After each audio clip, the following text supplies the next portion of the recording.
If you've ever felt like your rhythm guitars lack clarity, attack, or just don't cut through the mix, this is an easy way to add character back into your tracks. I'm going to use a few Green Day songs as examples, not because they're the only band who do this, but because it's a great showcase of the technique. Once you start stacking rhythm guitars, doubles, triples, quads, whatever your session ends up becoming, things can get a bit mushy sounding. If you want aggression, you need transients, those short, sharp parts of a recorded signal that hit first before sustaining.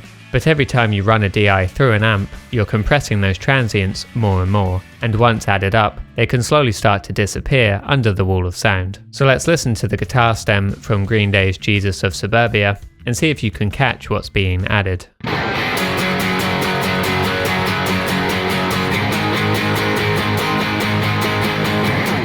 What you're hearing is the main wall of rhythm guitars, usually a blend of doubles and quads depending on the song section, being reinforced with a bright percussive acoustic guitar placed right in the center.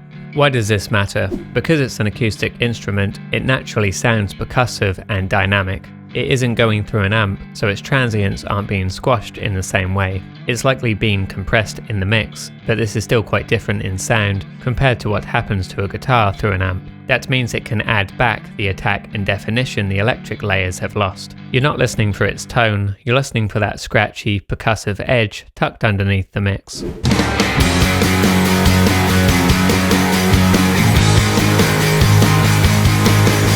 Throughout American Idiot, that acoustic layer is almost always centered, with the electrics pushed wide. There are exceptions in certain songs, but whenever the acoustic isn't meant to be a feature, that's the general approach.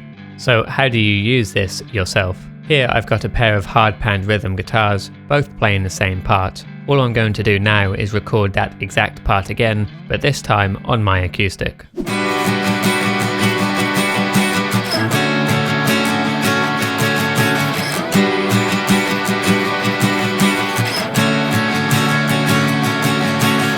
Now I have a single acoustic guitar track, I can level it underneath the rest of the electrics and see how it sounds.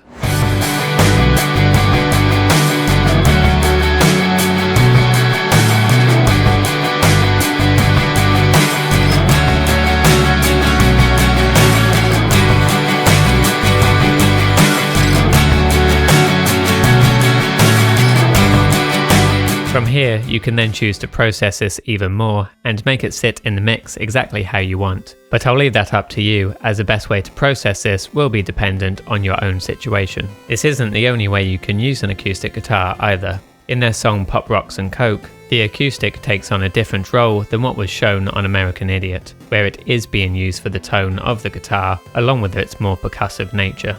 The song starts out with a paired double, the left having the acoustic and the right having the electric.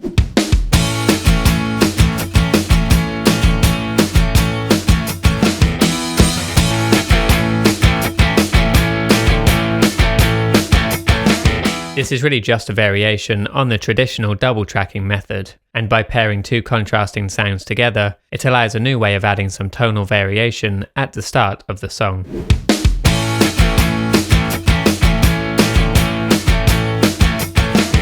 As the song begins to evolve, the bass is then introduced to this pair of acoustic and electric guitars.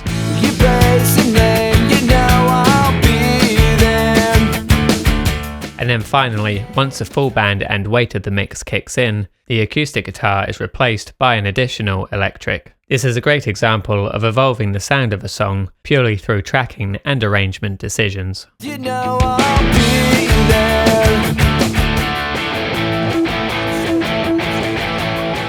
If you want to learn the trick that tons of pop-punk bands like Green Day and Sum 41 use to craft catchy, memorable leads, then watch this video next.